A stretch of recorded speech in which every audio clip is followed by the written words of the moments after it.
भगवान की। उसी समय एक राजा हुए, राजा सीत भीष्म को नाम, विदर्भाधिपतिर्महान्, तस्य पंचा भवन पुत्रा, कन्यका च वरानना। इसी समय भीष्मक नाम के राजा हुए।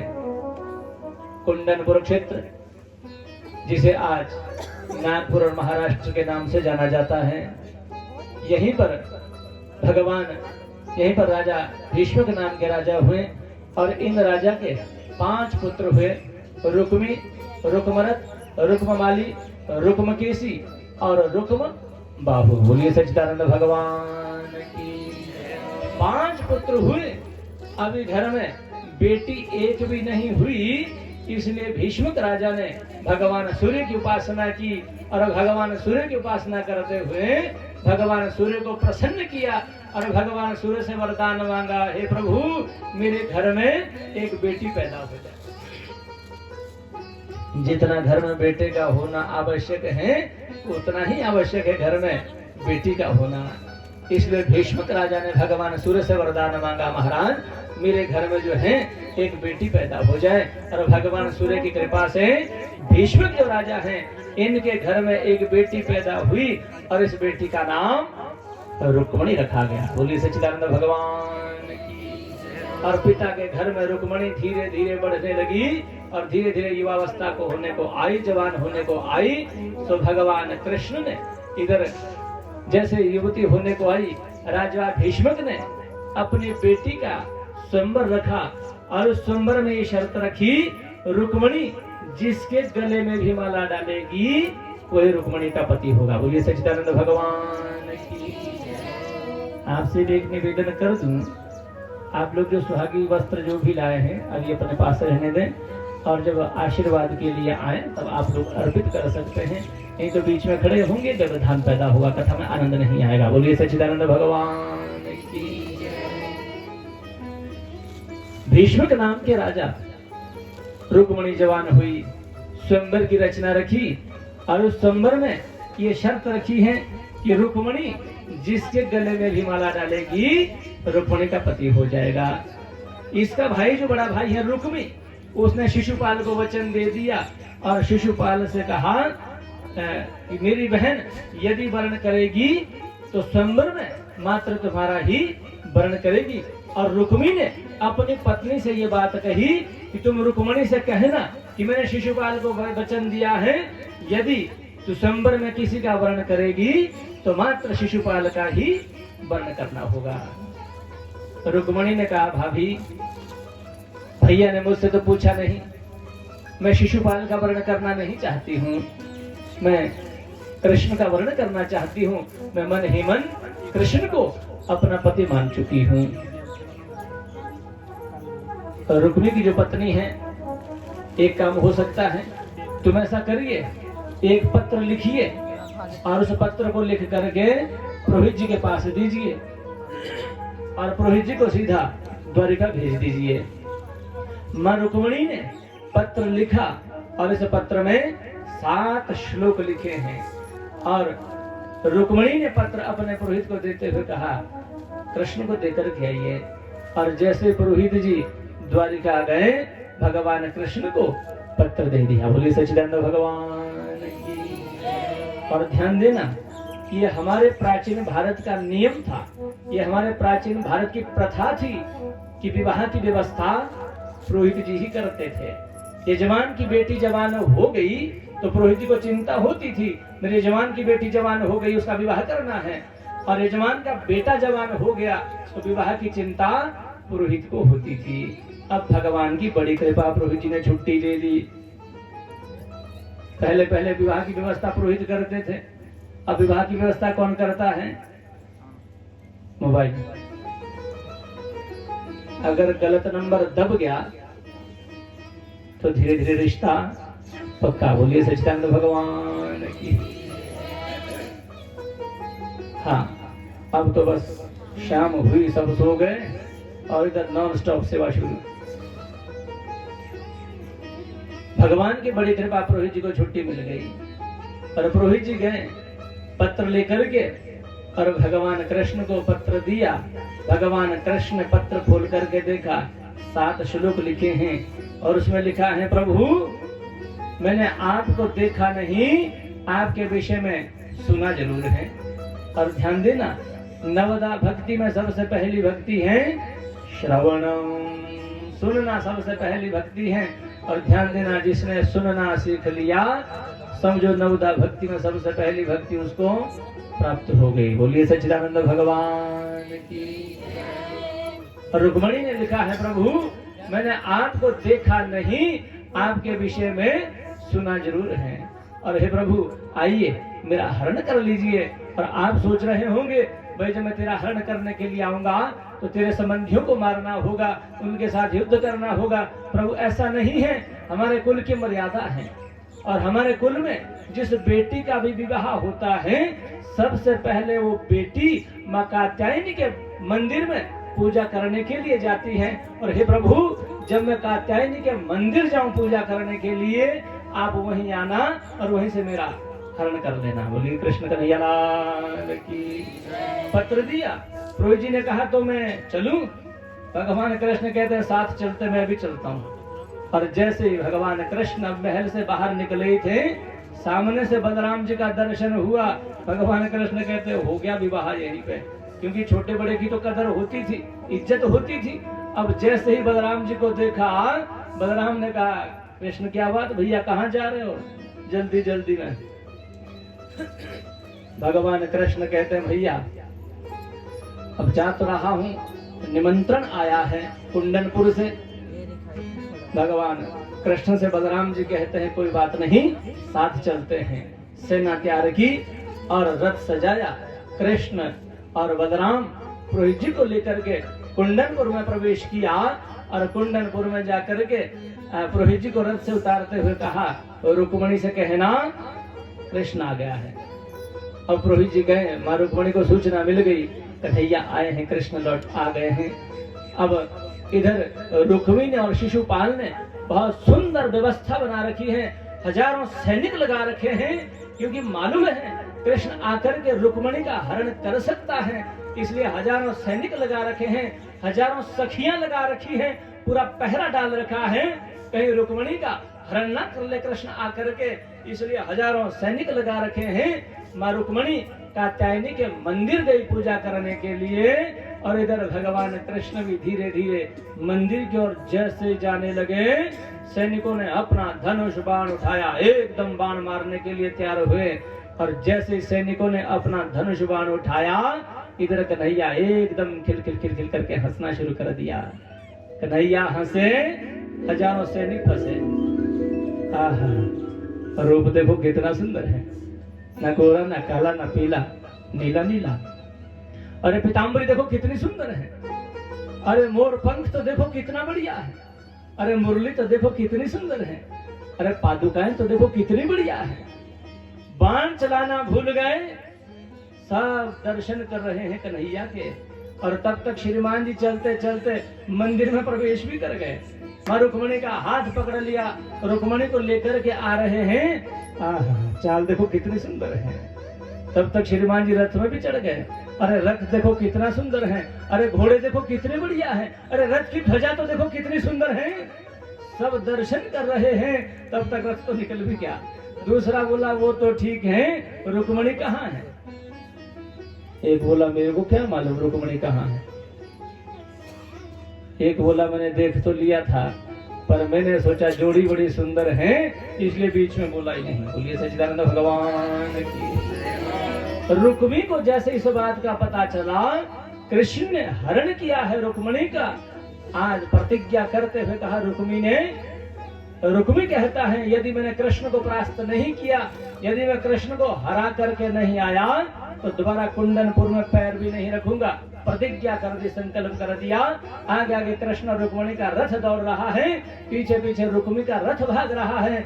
भगवान कृष्ण ने देखा रथ बहुत नजदीक आ गया है रुक्मी का। भगवान कृष्ण ने अपना रथ रोका और जैसे उतरने लगे, रुक्मणी ने कहा मारना मत, यदि आपने इसको मार दिया मेरी भाभी का सुहाग उजड़ जाएगा। भगवान कृष्ण कहते हैं मारूंगा नहीं, थोड़ा दंड जरूर दूंगा। रुक्मी को परास्त कर दिया युद्ध में, और रुक्मी वापस लौट करके नहीं गया। भगवान कृष्ण मां रुक्मणी को लेकर के कुंडन द्वारिका में प्रवेश कर गए। बोलिए सच्चिदानंद भगवान की। समय व्यतीत हुआ। एक दिन भीष्मक राजा ने रुक्मी से कहा, हे रुक्मी, जिद नहीं करते हैं, ये बेटी मुझे भगवान सूर्य की कृपा से प्राप्त हुई थी, और भगवान सूर्य ने कहा था इसका पति कोई साधारण पति नहीं होगा, स्वयं नारायण ही इसके पति होंगे। अपनी जिद छोड़िए, वापस चलिए। और रुक्मी ने अपनी जिद परित्याग की, अपनी जिद छोड़ दी और वापस लौट करके आया रुक्मी। मां रुक्मणी को भी वापस बुलाया गया, मांगलिक पत्र भेजा गया द्वारिका के लिए, और भगवान कृष्ण बारात लेकर के आ रहे हैं कुंडनपुर में, और भगवान कृष्ण का मां रुक्मणी का विवाह हुआ। बोलिए सच्चिदानंद भगवान की। भगवान कृष्ण का और मां रुक्मणी का विवाह हुआ। बोलिए सच्चिदानंद भगवान की। ऐसे वर को क्या वरूं, ऐसे वर को क्या वरूं, जो जन्मे और मर जाए, वरूं तो गिरधर लाल को जीवन सफल बनाए। कृष्ण कन्हैया लाल की।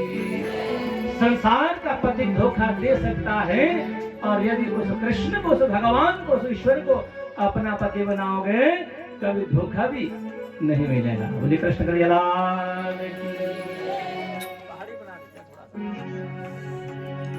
बोलिए कृष्ण कन्हैया लाल की। तेरी बंसी रान नजारा कृष्ण, तेरी बंसी रान नजारा हो, तेरी बंसी रान नजारा कृष्ण, तेरी बंसी रान नजारा हो, तेरी बंसी रान नजारा कृष्ण, तेरी बंसी रान नजारा हो, तेरी बंसी रान नजारा कृष्ण, तेरी बंसी रान नजारा हो, तेरी बंसी रान नजारा कृष्ण, तेरी बंसी रान नजारा हो, तेरी बंसी रान नजारा कृष्ण, तेरी बंसी रान। भाव से सुनते हुए जाओ।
कृष्ण तेरी बंसी रान।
तेरी मंदिरा न जाना।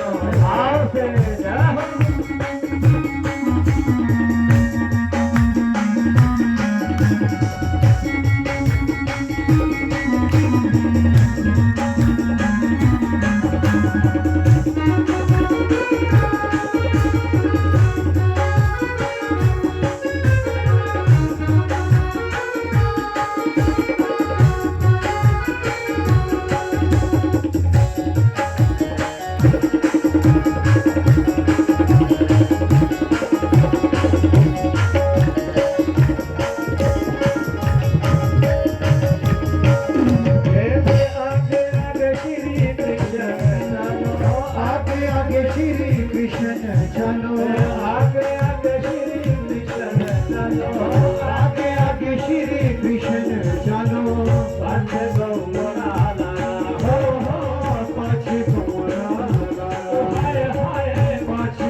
कृष्ण तेरी मंदिरा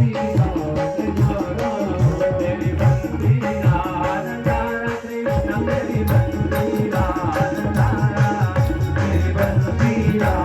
भाव से कृष्ण तेरी मंदिरा न जाना। बोलिए कृष्ण कन्हैया लाल की। श्रीमद् भागवत महापुराण की। लक्ष्मी नारायण भगवान की। भगवान कृष्ण का विवाह हुआ मां रुक्मिणी के साथ। सबने बड़ा आनंद लिया, बढ़िया प्रेम से झूमे। कुछ एक माताएं रह गई, जो एक दूसरे को बोल रही थी, यार ये उठ जाना, मेरे को भी उठा दे। बोलिए सच्चिदानंद भगवान की।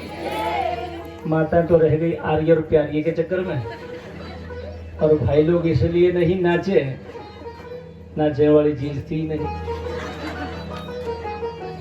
एक एक दो दो पैग मिलता, विक्रम जी थोड़ी सी कमी रह गई। अगर एक पेटी आ जाती, वैसे है तो कम ही है, एक पेटी से हो जाना था काम।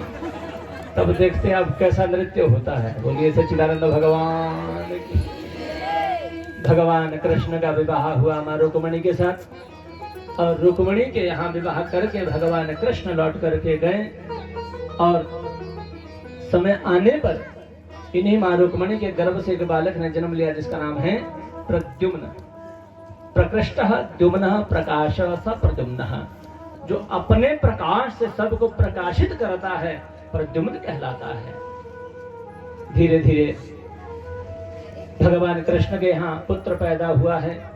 सब लोग उत्सव मना रहे हैं, सब लोग बढ़िया झूम रहे हैं, सब लोग आनंदित होकर के उत्सव में सम्मिलित हैं। उसी समय एक असुर आया जिसका नाम है शंभरासुर। मायावी शंभरासुर आकर के सब लोग अपने उत्सव में लगे हैं, आनंदित हैं। इधर शंभरासुर ने आकर के इस बच्चे को पलना से उठाया और समुद्र में फेंक दिया। और समुद्र में फेंक करके किसी मछली ने इस बच्चे को निगल दिया और वो किसी बहेलिये के द्वारा वो मछली पकड़ी गई और जाकर के कहीं मार्केट में बेच दी। और शंभरासुर घूम घाम के कहीं घर जा रहा था, सोचा शाम के लिए मच्छी पकौड़ा भी घर ले जाता हूं। और जैसे ही मछली खरीदी और संयोग देखिए, शंभरासुर ने वही मछली खरीदी जिसने इस बच्चे को निगल रखा है। और घर में जाकर के इसकी पत्नी है मायावती, इसकी कोई संतान भी नहीं थी। और जैसे मछली को चीरा गया, अंदर बच्चा है और जिंदा है। और जैसे ही बच्चे नहीं थे, इसलिए मायावती ने इस बच्चे का पालन पोषण किया, बड़े प्रेम से दुलार करती, ममता करती। और बच्चा जैसे ही थोड़ा सा बड़ा होने को आया, उधर द्वारिका में तो हाहाकार मच रहा है, रुदन हो रहा है।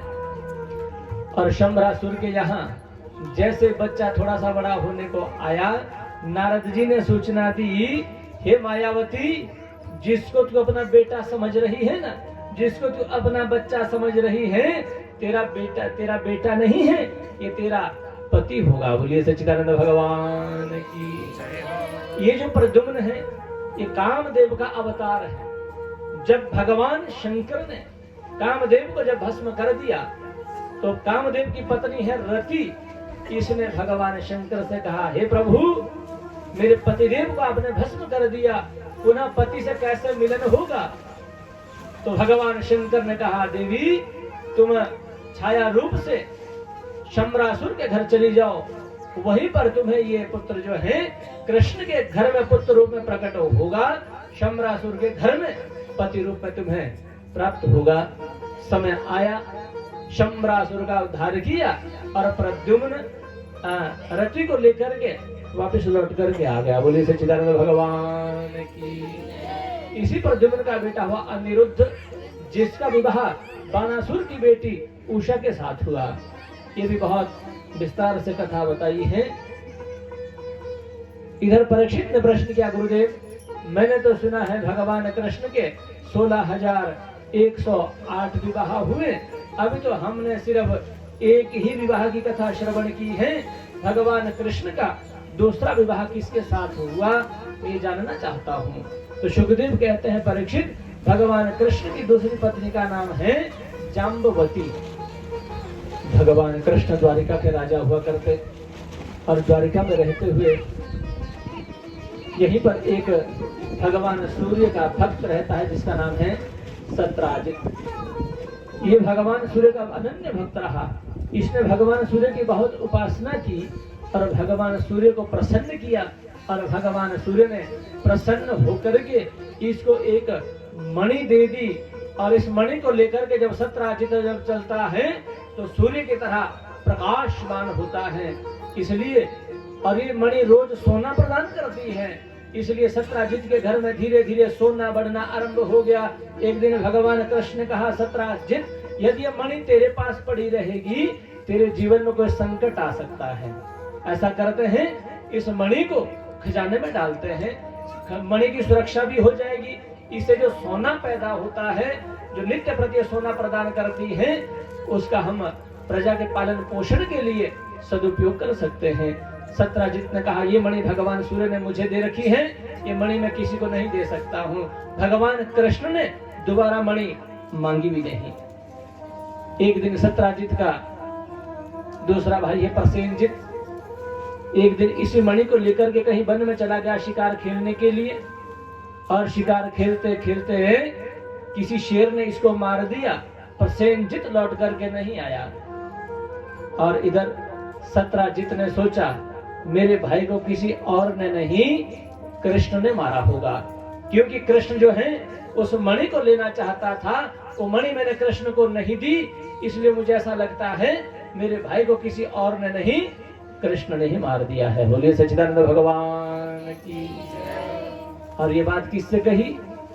अपनी पत्नी से। और मैंने एक दिन पहले भी निवेदन किया था, अपनी पत्नी से यदि किसी बात को छुपाने के लिए अगर झूठ बोलना पड़े तो दोष नहीं लगता है। और यदि किसी ने अपनी पत्नी से बात कह दी तो गलत नहीं किया। और यदि बात कहने के बाद ये कह दिया कि हे भगवान मैं तुझे बात बता तो दी पर आगे मत बोलना, समझो गड़बड़ हो गया। बोलिए सच्चिदानंद भगवान की। किसी पड़ोसी के घर में झगड़ा हुआ और पति देव ने सुन लिया और अपने घर में आकर के अपनी पत्नी से कहा, देवी आज इन पड़ोसियों के घर में ऐसे ऐसे हो रहा था, हे भगवान मैंने तेरे को बता तो दिया पर आगे मत बोलना। ना ना बस अपने पास है। तब तक वो पड़ोसन गई शिली के लिए किसी काम से, वहां पर एक और मिल गई। बहन क्या बात, बड़ी दुखी बड़ी उदास लग रही है। ना ना कुछ नहीं है, तो कुछ जरूर। तेरे को मैं एक बात बताऊं, बोल। आज इन पड़ोसियों के घर में ऐसे ऐसे झगड़ा हो रहा था, हे भगवान तेरे को बता तो दिया आगे मत बोलना। ना ना बस अपने पास है। तब तक दूसरी गई किसी काम से सोलन को, वहां पर एक और मिल गई। तेरे को मैं एक बात बताऊं, क्या? आज इन पड़ोसियों के घर में ऐसा ऐसा हो रहा था, हे भगवान तेरे को बता तो दिया आगे मत बोलना। ना ना बस अपने पास है। बोलिए सच्चिदानंद भगवान की।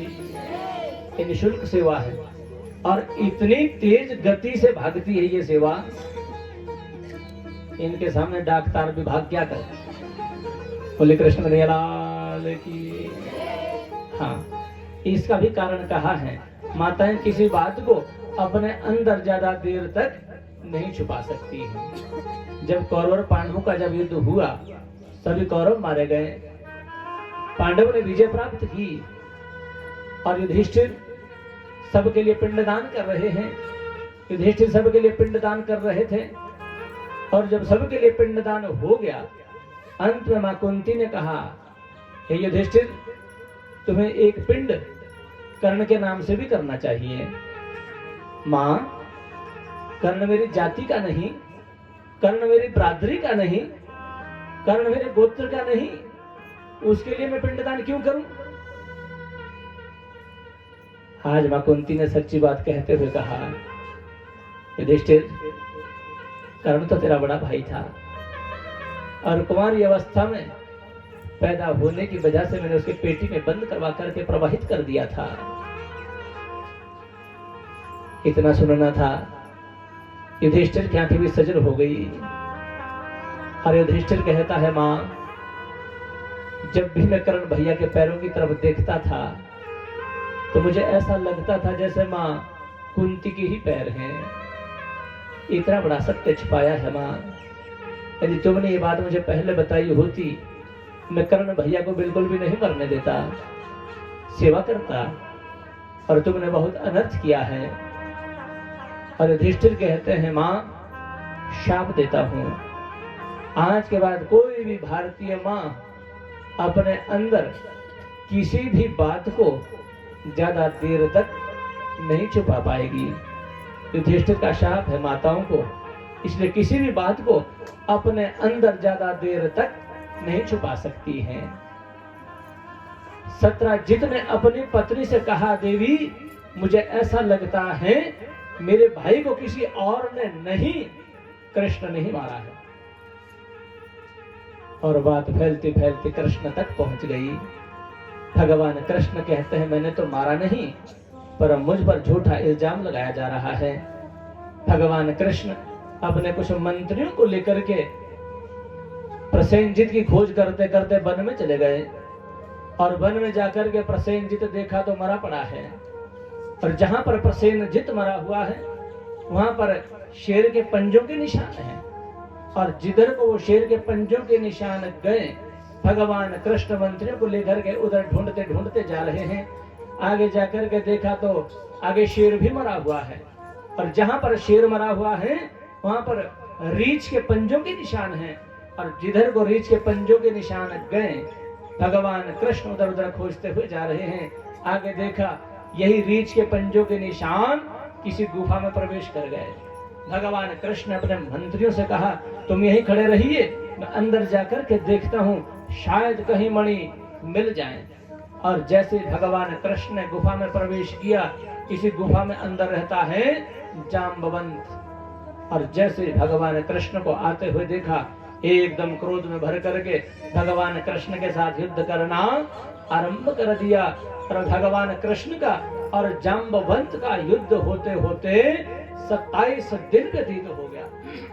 मंत्रियों ने सोचा अब कृष्ण लौट कर के आने वाला नहीं है, गुफा में ही शायद किसी जानवर ने अनंत कर दिया होगा।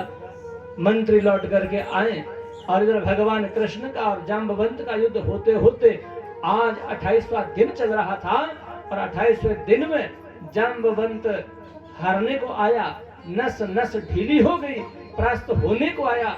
और जाम्बवंत ने हारते हुए, जाम्बवंत जैसे हारने को आया, अपना पिछला जन्म याद आया और जाम्बवंत ने भगवान कृष्ण के चरणों में प्रणाम करते हुए कहा, प्रभु आप ही मेरे राम हैं। बोलिए सच्चिदानंद भगवान की। ये जाम्बवंत भगवान राम की सेना का सेनापति होता था। जब भगवान राम ने लंका पर जब चढ़ाई कर दी तो ये भगवान राम की सेना का सेनापति था जाम्बवंत। भगवान राम ने विजय प्राप्त की लंका पर। और जैसे भगवान राम लौट करके आए और भगवान राम ने अयोध्या में राज्याभिषेक हुआ राम का, और भगवान राम ने सभी बांदरों से, इन भालुओं से, सबसे कहा, तुमने मेरी बड़ी सहायता की है, तुमने मेरी बड़ी सेवा की है, मैं तुमसे बहुत प्रसन्न हूँ, मांगो क्या मांगना चाहते हो। और सभा में बैठे हैं हनुमंत लाल, सुग्रीव, सब बानर इत्यादि, और यही जाम्बवंत भी सभा में बैठा है। हनुमंत लाल ने भक्ति मांगी, सुग्रीव ने भक्ति मांगी। जाम्बवंत से कहा, जाम्बवंत मांगो क्या मांगना चाहते हो। जाम्बवंत ने कहा, प्रभु वैसे मन में कोई इच्छा तो नहीं है मांगने की, पर एक निवेदन करना चाहता हूँ, यदि हो सके, एक मन में इच्छा है, मन में लालसा है, आपके साथ थोड़ी पहलवानी हो जाए, थोड़ी कुश्ती हो जाए। बोलिए सच्चिदानंद भगवान की। भगवान राम ने कहा, जाम्बवंत क्यों? प्रभु मेरी बाजू में खुजली हो रही है, हमने जब लंका में जब चढ़ाई की, मेरी टक्कर का कोई भी वीर नहीं था। और हे प्रभु, राम में, रावण में जरूर दम था, पर रावण आपका शिकार था, इसलिए नहीं मार पाया, इसलिए मन में थोड़ी इच्छा है, आपके साथ थोड़ी कुश्ती, थोड़ी पहलवानी हो जाए। भगवान राम ने कहा, जाम्बवंत मैं स्वामी और तुम सेवक हो, और स्वामी और सेवक में कभी भी बराबरी नहीं हो सकती है। एक काम हो सकता है, वचन देता हूँ, अगले अवतार में आकर के तेरी बाजुओं की खुजली भी मिटा दूंगा। वही भगवान राम कृष्ण बनकर के आए हुए हैं। और जैसे जाम्बवंत हारने को आया, अपना पिछला जन्म स्मरण हुआ और जाम्बवंत ने प्रणाम करते हुए कहा, प्रभु आप ही मेरे राम हैं। जाम्बवंत ने मणि भी भगवान कृष्ण को दे दी, और जाम्बवंत की बेटी है जाम्बवती, वो भी भगवान कृष्ण को दे दी। और भगवान कृष्ण जाम्बवती को लेकर के आए, भगवान कृष्ण का दूसरा विवाह। बोले कृष्ण कन्हैयालाल की। भगवान कृष्ण ने मणि सत्राजित को दे दी। सत्राजित ने कहा, मणि आप रख लीजिए। भगवान कृष्ण कहते हैं, सत्राजित जब मैंने मणि मांगी तब तुमने नहीं दी, अब मणि में लेने वाला नहीं हूँ। सत्राजित ने शर्म के मारे, मैंने बिना सोचे बिना विचारे भगवान कृष्ण पर इल्जाम लगाया, लांछन लगाया, इसलिए शर्म के मारे सत्राजित ने, इसकी बेटी का नाम है सत्यभामा, भगवान कृष्ण को दे दी, और भगवान कृष्ण का तीसरा विवाह हो गया। बोलिए सच्चिदानंद भगवान की। एक दिन भगवान कृष्ण आए थे पांडवों से मिलने के लिए हस्तिनापुर। उधर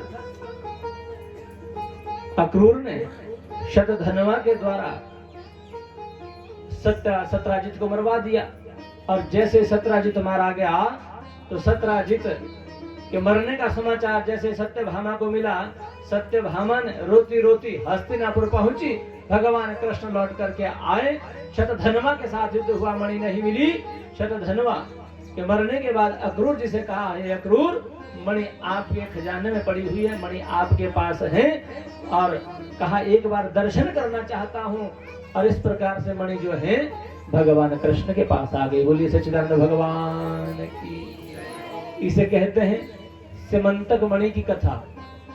भाद्रपद मास शुक्ल पक्ष चतुर्थी तिथि को जो चंद्रमा का दर्शन करता है उसे कलंक चतुर्थी कहा जाता है। पत्थर चौथ भी उसे कहा जाता है। जो कलंक चतुर्थी को चंद्रमा का दर्शन करता है उसे 1 वर्ष के मध्य में कलंक लगता है। और जो समंतक मणि की कथा श्रवण करता है उसको चंद्रमा का दर्शन करने का फल नष्ट हो जाता है। बोलिए सच्चिदानंद भगवान की। और शास्त्र कहते हैं बिना सोचे बिना विचारे किसी पर संदेह नहीं करना चाहिए, किसी पर लांछन नहीं लगाना चाहिए। शास्त्र कहते हैं एक बार आंख का देखा हुआ भी गलत हो सकता है, पर हमें चिंता दूसरे की रहती है, अपने कोई सोचता नहीं है। बोलिए सच्चिदानंद भगवान की। आराम से बोलना। कृष्ण भगवान की। भगवान कृष्ण के 3 विवाह हुए। भगवान कृष्ण एक दिन कहीं यमुना के तट पे भ्रमण कर रहे थे और यमुना के तट पर भ्रमण करते करते देखा सामने कोई युवती बैठी है और भगवान कृष्ण ने कहा देवी आपका परिचय। कहने लगी प्रभु मैं सूर्य की बेटी और यम की बहन हूँ, मेरा नाम यमुना है, मुझे कालिंदी भी कहा जाता है। हे प्रभु आपको पति रूप में प्राप्त करना चाहती हूँ। सो भगवान कृष्ण ने यमुना के साथ विवाह किया और भगवान कृष्ण की चौथी पटरानी यमुना बनी। बोले कृष्ण कन्हैया की। बिंद और अरविंद की बहन है मित्रविंदा, भगवान कृष्ण की 5वीं पटरानी बनी। नागनजीति भगवान कृष्ण की 6ठी पटरानी बनी और लक्ष्मणा भगवान कृष्ण की 7वीं पटरानी बनी और सत्या ये भगवान कृष्ण की 8वीं पटरानी बनी। ये भगवान कृष्ण के 8 विवाह हुए, पर कथा मिलती है 16,108। अभी सिर्फ 8 विवाह हुए हैं और भगवान कृष्ण के जो 16,100 विवाह है, एक बार बहुत विशाल का एक असुर हुआ जिसका नाम है भौमासुर। इसने अपने बल का बहुत दुरुपयोग किया। भगवान कहते हैं बल मिले सदुपयोग करना, धन मिले सदुपयोग करना, रूप मिले सदुपयोग करना, ज्ञान मिले सदुपयोग करना, दुरुपयोग कभी मत करना। इसने अपने बल का दुरुपयोग किया और इसने अपने बल के द्वारा 7 देवताओं को दुखी कर दिया। अदिति के कुंडल चुराए, पुष्पक नाम का विमान चुरा दिया और इसने नियम लगाया जितनी भी नौजवान बेटियां हैं इसने सब बेटियों को अपने कारागृह में बंद कर दिया और इसने संकल्प किया, प्रतिज्ञा की जिस दिन 20,000 पूरी होगी सबके साथ एक साथ मिल करके विवाह करूंगा। बोलिए सच्चिदानंद भगवान की। बहुत बड़ा बलवान था भाई, 20,000 जिस दिन पूरी होगी सबके साथ विवाह करूंगा। इसका मतलब बलवान तो था। यहाँ तो एक भी अकल ठिकाने लगा देती है और 20,000 तो बहुत है, इसका मतलब बलवान होगा। बोलिए सच्चिदानंद भगवान की। भगवान कृष्ण ने आकर के भौमासुर के साथ युद्ध किया, भौमासुर मारा गया और भगवान कृष्ण ने सोचा अब इसके कारागृह में 16,100 युवती बंदी बनी हुई हैं। भगवान कृष्ण ने सोचा अब इनके पास एक ही मार्ग होगा, इनके साथ कोई विवाह तो करेगा नहीं क्योंकि दूसरे राजा के पास रह चुकी हैं, इसलिए इनसे कोई विवाह करने वाला नहीं है। इनके पास 2 मार्ग होंगे, या तो ये आत्महत्या कर दें या फिर अपने शरीर को देहाध्यास में लगा दें, अपने शरीर को कामभोग में लगा दें। तीसरा कोई मार्ग नहीं होगा। भगवान कृष्ण ने अपना हाथ आगे करते हुए कहा, हे युवतियों, हे देवियों, मैं तुम्हारे साथ मिलकर के एक साथ विवाह करना चाहता हूँ। और इन 16,100 युवती ने भगवान कृष्ण का हाथ थामा और भगवान कृष्ण के 16,108 विवाह भी पूरे हो गए। कृष्ण